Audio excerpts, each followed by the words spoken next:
एक बार एक पंपकिन था जो बहुत ही सीधे और काइंड किसान के साथ एक खेत में रहता था। उस खेत में बहुत सारे अन्य पंपकिन भी थे। किसान एक अच्छा आदमी था जो अपने खेत के सारे पंपकिन से बहुत प्यार करता था और वो हमेशा उनसे अच्छे से बात करता था। वो उनकी अच्छी देखभाल किया करता, सुबह उनके लिए अच्छे गाने गाया करता और दोपहर के खाने के बाद उन्हें शांत बैठने और धूप सेकने के लिए कहा करता। किसान इस बात का हमेशा ध्यान रखता था कि खेत में टाइम से दवाई पड़े, जिससे कोई भी कीड़े उसके ताजा तंदुरुस्त पंपकिन को ना खराब करे और उसकी खेती बहुत अच्छी हो। किसान के इतने मेहनती और मन से काम करने के स्वभाव के कारण हर साल उसके खेत में ताजे और तंदुरुस्त पंपकिन की खेती होती थी, जिसे बेचकर वो बहुत अच्छे रुपए कमाया करता था। पर किसान ने कभी खुद पंपकिन की सब्जी या उससे बनी कोई भी चीज नहीं खाई थी। ये बड़ी हैरानी वाली बात थी। जो सब्जी उसके खुद के खेत में उगती थी, किसान ने उसका स्वाद कभी नहीं चखा था। आज किसान की नानी दूसरे गांव से उसके लिए पंपकिन की सब्जी बनाकर लाई थी और किसान ने जब उसे चावल के साथ खाया तो उसे बड़ी स्वादिष्ट लगी। जब उसने अपनी नानी से सब्जी का नाम पूछा तब उससे बड़ी हैरानी हुई कि इतने सालों से वो जिस पंपकिन की खेती कर रहा था उसकी सब्जी इतनी स्वादिष्ट होती है।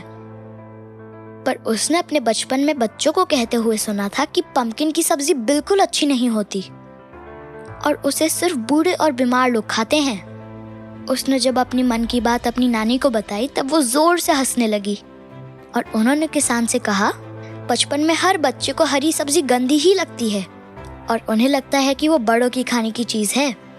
फिर नानी ने बताया कि हरी सब्जियों को स्वादिष्ट बनाने के लिए उनसे कई पकवान बनते हैं, जैसे लौकी का हलवा या बर्फी या फिर पंपकिन की मीठी सब्जी जो आज किसान ने खाई थी। उसकी नानी ने कहा, अगर कोई सब्जी पसंद नहीं है तो उसके बनाने का तरीका बदल कर देखो, क्या पता उसका स्वाद अच्छा लगे। उस दिन के बाद किसान हफ्ते में 3 बार पंपकिन की सब्जी जरूर खाया करता था और साथ ही उनसे अलग अलग पकवान बनाने की कोशिश भी करता, जैसे पंपकिन का पेठा या फिर उसकी चटनी। किसान को इस तरह हरी सब्जियां नई तरीके से बनाकर खाने में बड़ी टेस्टी लगती थी। इस तरह उसने अब सारी हरी सब्जियां खानी शुरू कर दी थी। तो दोस्तों, ये कहानी हमें ये सीख देती है कि जरूरी नहीं कि लोगों की कही हुई बातें हमेशा सच ही हो। हरी सब्जियों का स्वाद बुरा नहीं होता और अगर आपको कोई सब्जी पसंद नहीं तो उसकी रेसिपी बदल दीजिए और वैसी बनवाइए जैसे सब्जी आपको पसंद है।